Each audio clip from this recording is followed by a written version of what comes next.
Hi, I'm Ricky with Atlas Outdoors, and I'm here with Bill, and we are going to talk about the suspension today. And we've talked about it in a few other videos, and we can link those below for you to see. Those are more detailed videos about the actual elements of the suspension. But today we wanted to talk to you about how to use the suspension in real life. So we're going to talk more about the functionality and adjusting it and setting it. And Bill, I guess he's been out all over the country with it, trying it in different situations, different off-road, on the highway, things like that. So we can kind of get his input too as we go on just the different situations that you might want to think of different, the ways you use it differently. Yeah, we've been using the Atlas trailers for, I guess now a little over 2 years.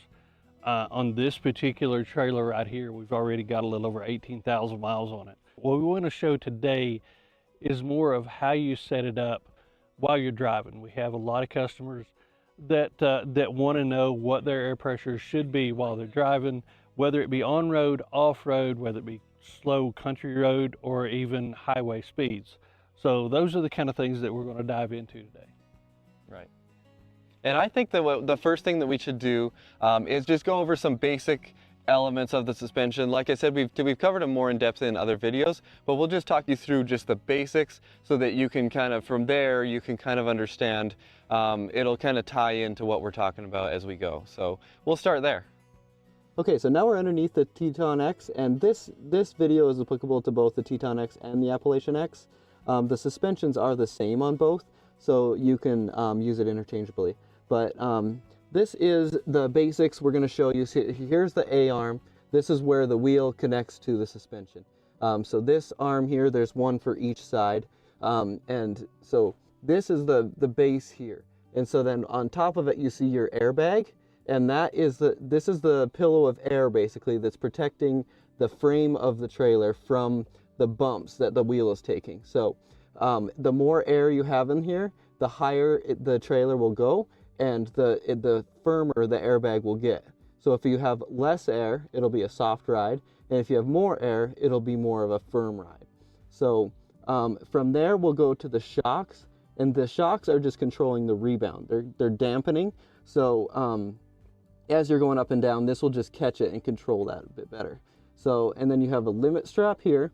The limit strap is just so that it doesn't overextend. It'll catch it so it can't go higher than it needs to go. And it kind of is a little bit of a, it gives you a little bit of a read on where you're at on the suspension too. You can kind of look at it and see if you've got some play in there, that's kind of what you want. So you see like kind of a nice bend in this strap, and that's good here for ride height. And then back across here, you have a bump stop right here. And that bump stop, that can go all the way down to here. And when you have it all the way down, that takes it takes the airbag right out of the equation. So that's for going in and out of the trailer. It's lower, so it's easier to get in and out. And then when you're on the bump stop, it also takes the play out of the airbag. So it's not, you don't feel any movement there. But you never want to ride with the bump stop all the way down. That will completely take the airbag out, and so you have no suspension basically. So you're riding your trailer with no suspension. So you need to have the air in the airbags with the bump stop up off of here so that you have some play in it. So the bump stop is another good indicator of where you're at with your suspension. So now we're going to talk about how we set this trailer up. We've already talked about the components. So how do you set this trailer up, number one, for camp? And then we're going to go into how do you set it up, whether you're on a trail and you get ready to take off on the trail, or if you're at a camp that's going to be close to road and you're going to be traveling on the blacktop. So when you get to camp, what we like to do is try to get the trailer as low as we possibly can. So we'll lower it as far as we can, and then of course use the bags to level it left and right. That way it gives you your kitchen as low as possible, but also it gives you a lot of stability inside the trailer when you step in, Rick. So once you get in and you're comfortable, somebody rolls in around in bed, you don't feel that as much if you're all the way down on the bump stops. So when you get ready to leave, before you set your suspension, one of the things that we figured out is you need to make sure that your top's down, your jack is completely up and stowed away, and all of your slides are in and ready to go, because the slides that are out on this side is going to increase your lateral pressure on this side of the trailer. So it's going to make it want to set like this. In order to get it level, you're going to have to increase this side of pressure. And it can be upwards of 15, 20 pounds if you've got both of the slides out. Now you know you have 2 toggle switches in there, and you have a gauge, and the gauge has two needles in there, one for the left and the right. When we take off, we'll talk about road first. So when we take off to travel on the roadway, you want the trailer to be as stable as possible. You still want to have some of that cushion and ride in the back of it, but you want it to be as stable as possible. You don't want to have a whole lot of trailer sway behind you or anything like that.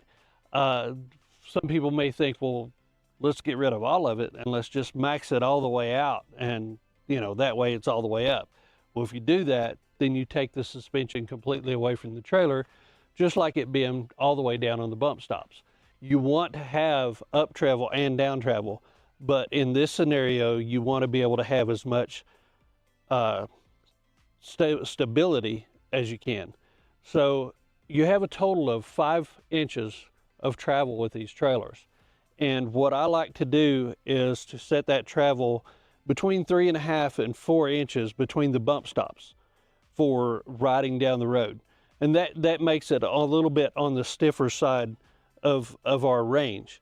When it comes to being out on the dirt, I want it to be softer. I want my suspension to have about an equal amount of up travel versus down travel. That way it can move through its cycle and keep the trailer really stable and be able to cushion everything inside of it.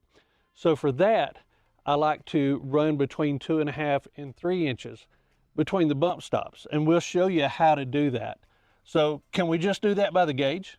Right, and that's what I was going to ask you next. It's like, so you don't have to crawl underneath the trailer with a tape measure and measure every single time you set the suspension. So you can use there's an air gauge inside the trailer, which we can walk you through. There's different ways to set the height of the ride without crawling underneath with the tape measure.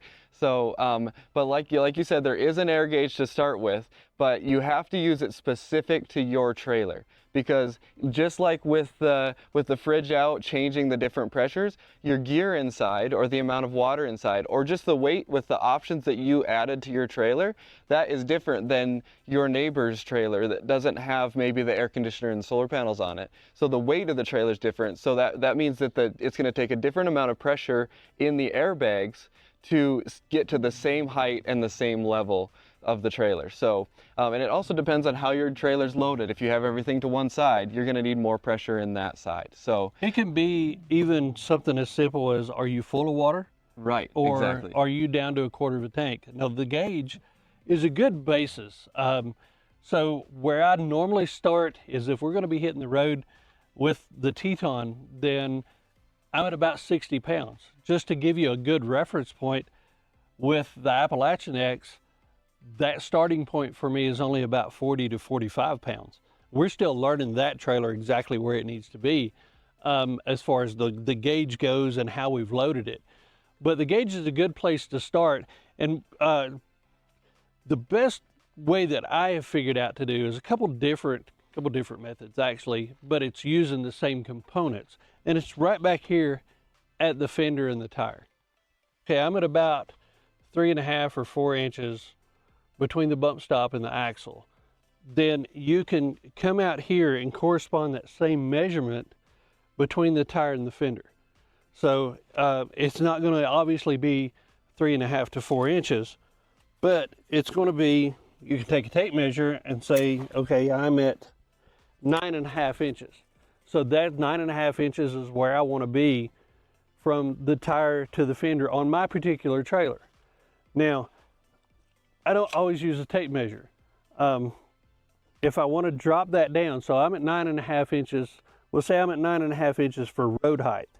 If I want to drop that down an inch for for trails, then same thing applies. An inch lost here is an inch lost between your bump stop and your control arm. So we would drop that down to 8.5 inches, and that gives us our up and down travel.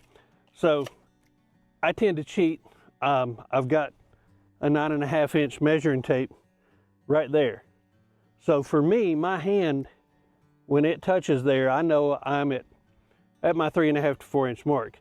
If I was up to about that first knuckle, then I know that I'm good for off-road mode. So just a good reference, but whatever you correspond down at the axle and the bump stop, you can move out here and measure from here.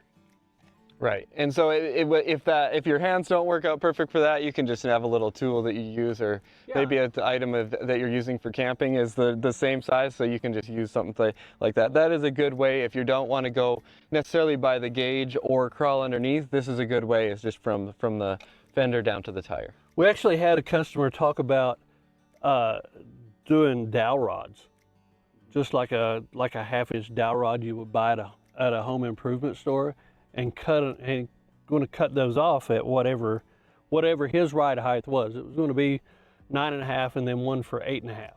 It was just going to stow them in the front box. When he got ready to leave, that was his gauge that he was going to set up to be able to set his ride height. Super easy, super simple. You don't have to pull out a tape measure. You've got those rods to make your measurements, and you're ready to go down the road. That's perfect. So now let's look at the air gauge a little bit and see how we can use that as a way to set it, because the air gauge will help you at least get close, and that's kind of what you've seen too, is like you'll use the air gauge inside to get close, since it's right by the paddle switches, and then you can kind of do the measurements once you feel like you're close. The key component to that is going to be making sure that everything is closed up and ready to travel, because if we've got the 9 inches here and we're at 60 pounds, if those are slid out, we may have 70 or 75 pounds that it's going to require to get here. So just make sure that all things are ready to go, ready to travel before you do it with the gauge. So inside your trailer, you have an air compressor on board. And so that air compressor, you just control that all right here. So on your switch panel, you have the switch for the air compressor itself. So you can flick that on first, and then it might kick on if it needs to air up. Ours is all full and it's good to go. So that's going to just be there. It has power to it in case it's ready to go when you need to add air to anything. So now next to it you have the passenger and the driver's side airbag, and you can control those independently. So you can use the paddle switches and you can add air to just the passenger side and then just the driver's side. You also have the air gauge that we've been talking about. So the air gauge here, it goes all the way up to 200. You're probably only ever going to see it go up to 80, and that's kind of when it's maxed out to the height. And then you're going to kind of use this gauge to figure out, as we mentioned before, it's specific to your trailer. It's going to probably fluctuate a little bit from trailer to trailer. So you'll get used to how it works for your trailer. But there is a needle. There's 2 needles inside this air gauge, and each needle has a purpose. So the black needle is going to be for one airbag, and the orange or red needle is going to be for the other airbag. So you can watch those, and what we normally do is, like Bill said, like maybe for the AppalachianX, go to 40 PSI on both needles, and then on the Teton maybe go to 50 or 60 if you're looking for highway travel, and then you can kind of do the measurement that we've been talking about from there. So that will give you a good idea. You also have a level right underneath, so you have a bubble level, so you can, as long as you're on level ground, then you can use that level to get to level. And again, this is with all of the slides stowed in, with the trailer ready to go, and it also has to be off the jack. So if it's on the jack, that will also push it to the side a little bit. Whereas if you're hitched up on your tow vehicle, if the trailer's actually hooked up, then the weight distribution is centered on the hitch. So once you've got all that done, then you're back here and you're raising your airbags up to 40 to 60 psi. Depending on what kind of travel you're looking for, and then you can watch if you can use the bubble level if you're on level ground. and that will get you to about where you need to be. And you'll get to the idea of where that is for your trailer if it's full of water and everything else. So once you've used that gauge, then you can go and use your measurement, whether you have a little tool or if you just want to look underneath or how you want to do it. And you can double check and have that visual check as well to see that you are indeed at the correct ride height that you need to be. So to summarize, we're just going to walk through what we would do to get everything closed up and ready to travel. The first thing we want to do is, if you have the nose up, you're going to go ahead and drop your jack and make sure all of your weight is on your tow vehicle. Once we have all that weight on the tow vehicle, then we're going to move around and close up all of the slides.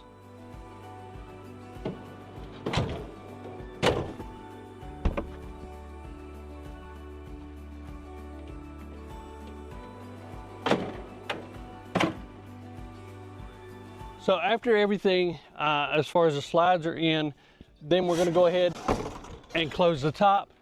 Make sure that your safety latches are closed and get all of that ready to go.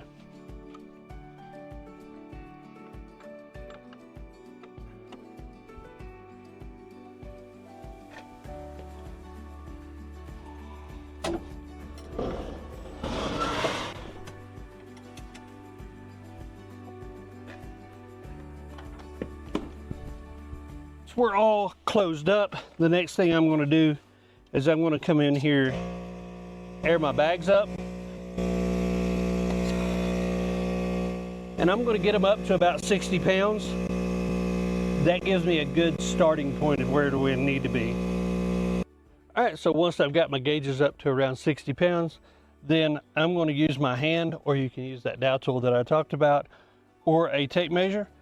I am right at where I need to be here on this side. We'll go around and check the other side.